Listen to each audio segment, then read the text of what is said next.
Rusiyanın getdikcə silah sursatı, texnikası, xüsusilə ağır texnikası azalır.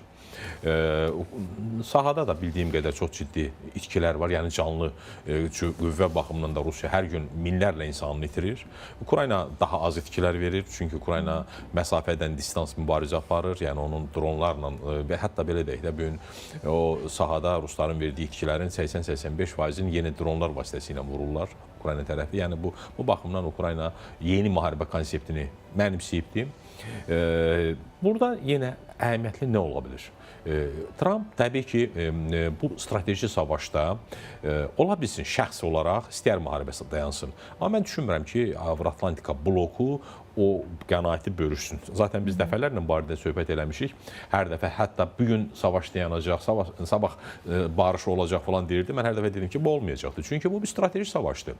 Yəni bu Rusiyanı ta zəiflədənə qədər və belə deyək, o böyük güc statusunu itirənə qədər davam edəcək bir savaşdır. Ona görə də Tramp əslində burada çox gedişli bir həmlələr eləyir. Yəni bir tərəfdən bu savaşın irəliləməsinə mane olmur. Zaten də yəni bayaq qeyd elədiniz, həqiqətən də bir Ukrayna çox ciddi şəkildə dəstək var.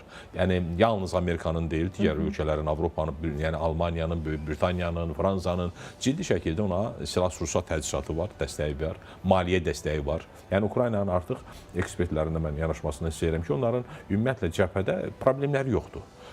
Problem var, ölkədə var, soyuqdur, deyək ki, elektrik sistemi vurulur, hətta bərpa edirlər, təkrar ruslar onu bir də vurur, mülki əhali vurulur, sadə insanlar, yəni insanlar, belə deyək də, mülki insanlar həlak olur falan, bu sorunlar var.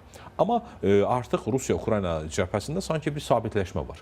Yəni Ruslar bütün hücumları dəf olunur. Düzdür. Məsələn, xüsusilə Kupyansk istiqamətində, Pakrovsk istiqamətində məsələn bəzən onlarla deyir hücumlar olur. Hətta mən dünən Əsra gün rast gəldim, 100-dən artıq hücumlar olmuşdu. Amma bu hücumlar artıq nəticə vermir. Çünki Ukrayna çox ciddi şəkildə müdafiə olunur. Üstəlik də həmin ərazilərdə bir strateji Ukrayna tərəfinin strateji üstünlüyü var. Ona görə zaten Rusiya istəyirdi ərazini alsın, o Donetskin 20%-ni razılıq vermədi Ukraynalılar.